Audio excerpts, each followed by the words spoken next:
Pulling to the finish. So we both be high. Me ask me timing, yeah, I'm straight. Let me make I enjoy my life. 3 days name is straight. Small money with one day my hand. Got to do with taxes. Cause my snatch what's left. I fed yeah, me but down.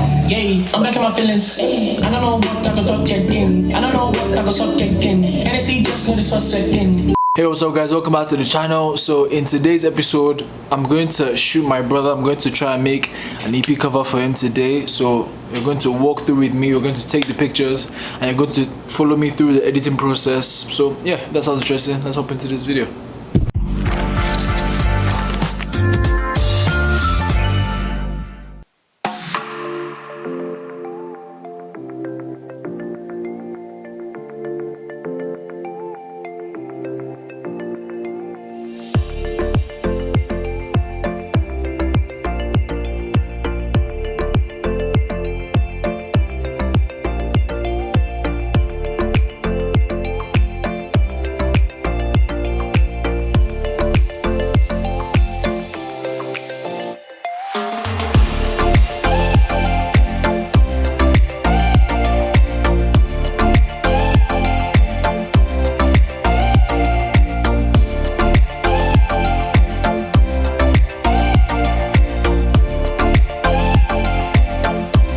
So guys, we're already in Lightroom, so I have about 20 to 25 images here of my brother, and what's going to happen is I've already edited most of them.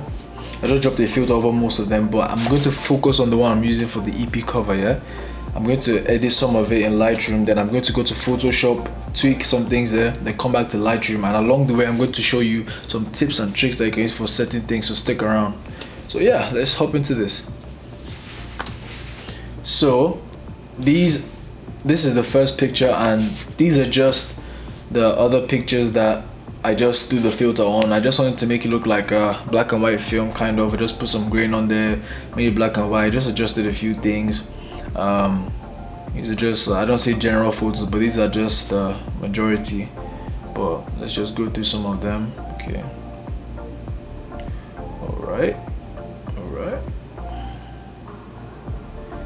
Alright, so I'm going to show you guys the one I'm focusing on today, which is this one.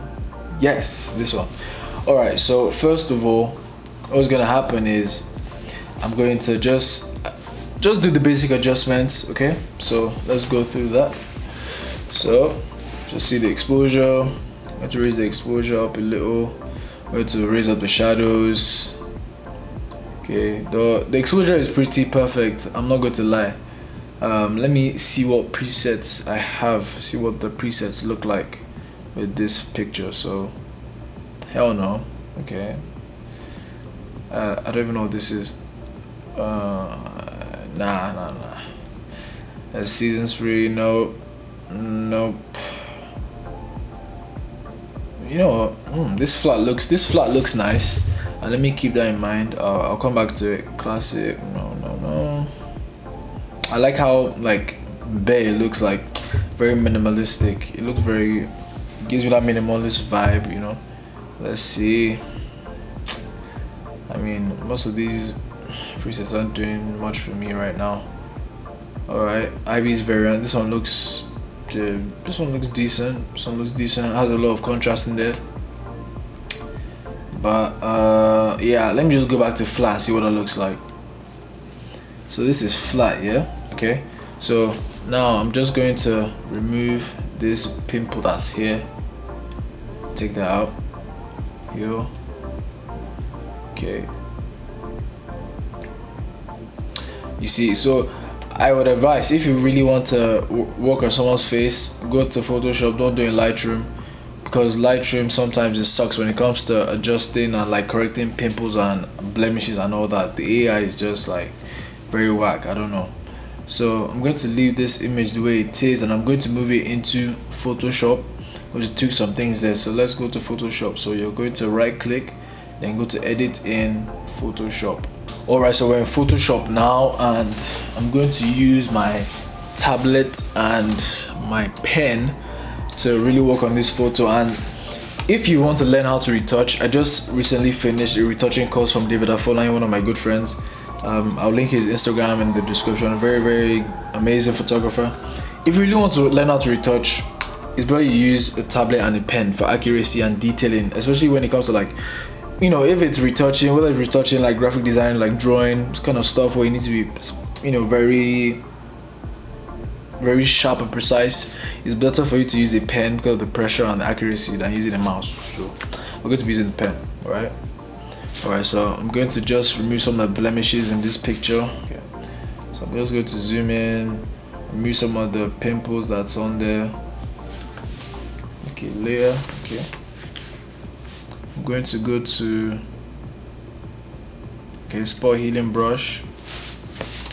I'm just going to remove all these little pimples here. I'm going to correct this image. Before I do any little retouching, I'm just going to remove all the pimples and little things I see here. You guys on Instagram, when the photographers, especially the ones that retouch a lot, they repost, you think it's easy. It's not easy. It takes a very long time to retouch, like especially when you're doing like a fine work. And the thing is, people won't really appreciate it the way you will or other photographers will, because it takes a while. It's like a piece of art, so it takes a while to do. Alright, not too many blemishes. He has good skin, so the next thing I'm going to do is just lightly retouch on his skin. So I'm going to go to my retouching academy here. I'm going to click on Uppbeat. I'm just going to do some light retouching on him. You know, I'm going to make it very quick because I don't want these videos to last forever. So let's go.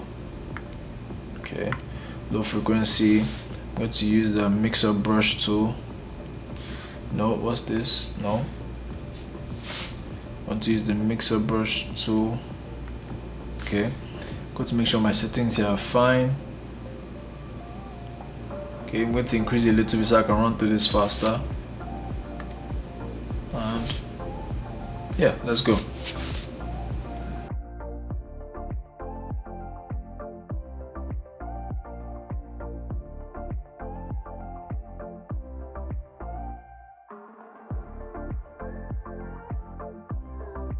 I went through a lot of stress when I was trying to learn how to retouch on my own, because like I understood that I had to retouch like the light parts and the dark parts individually, but it was a mess. It was just a very big mess, you know.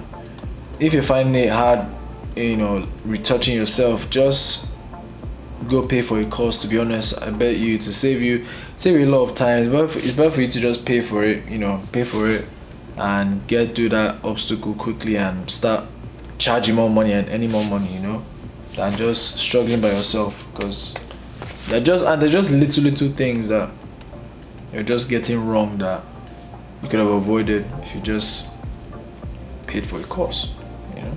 But if you feel like that's not for you, then that's fine too. You can find your way, but it might take you a while. Alright, now let's see how far we've gone. So I'm going to switch on the high frequency and correcting tones layer to see what we've done so far.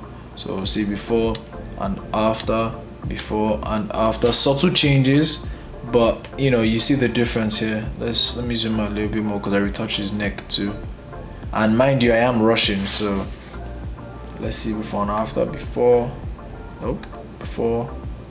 and after, before and after. I know that you can see those little shades shifting. Alright, so let's move on. Let's be quick with this. So I'm going to retouch his hair just a little. So I'm going to reduce my flow to 5, and I'm going to turn off the correcting tones and the high frequency layer. I'm just going to brush over his hair really quickly.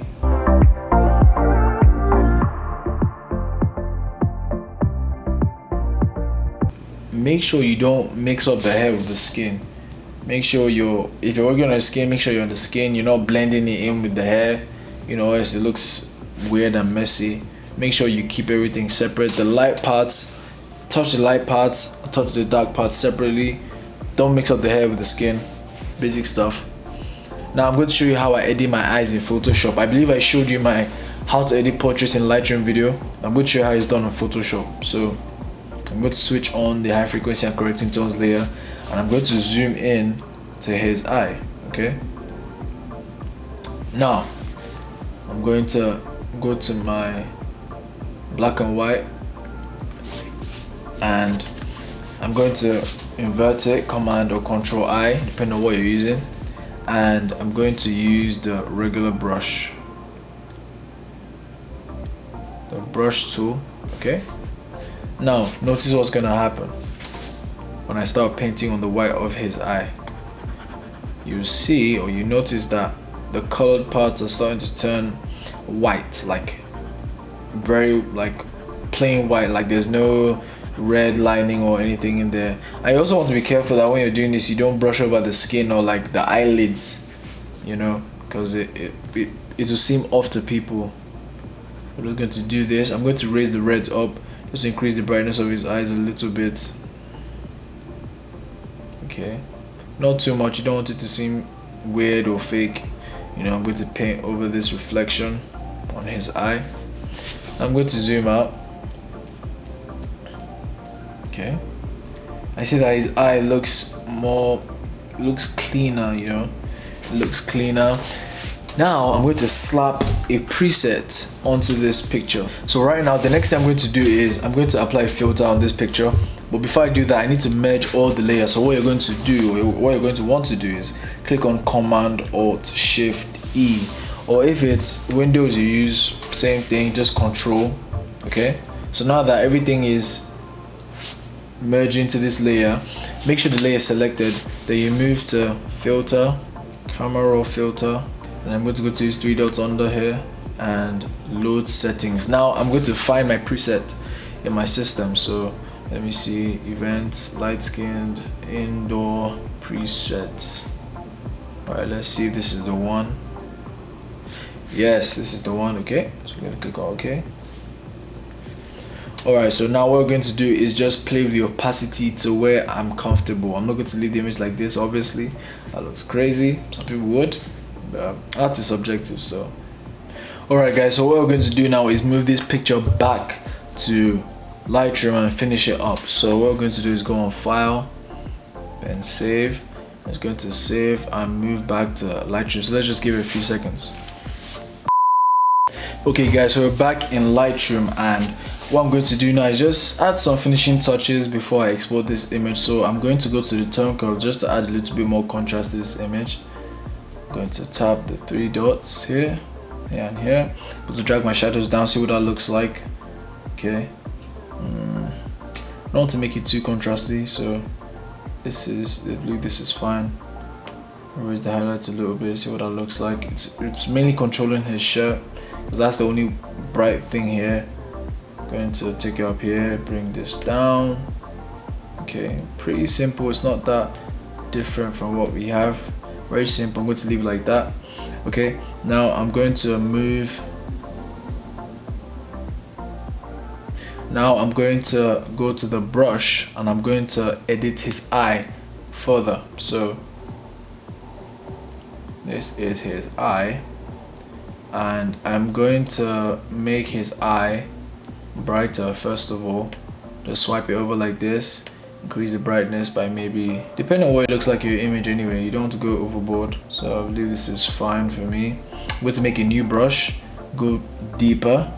Okay, I'm going to paint around here, and I'm going to increase the exposure too and increase the saturation, just in a very subtle way. You don't want to make it look crazy like he's a vampire. I'm going to increase saturation here, then I'm going to make a new brush again, and I'm going to paint around his eye and increase the contrast so that it stands out. So I'm going to paint around here like this. I'm going to increase the contrast this way, and now you can see the difference. So this is back and this is with contrast, so it makes his eye look more solid, you know. And yeah, I guess we're done here.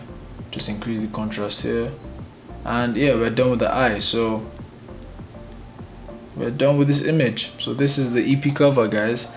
Alright guys, so what I'm going to do now is show you the before and after as usual. So this is what we have right now, and this is the first image.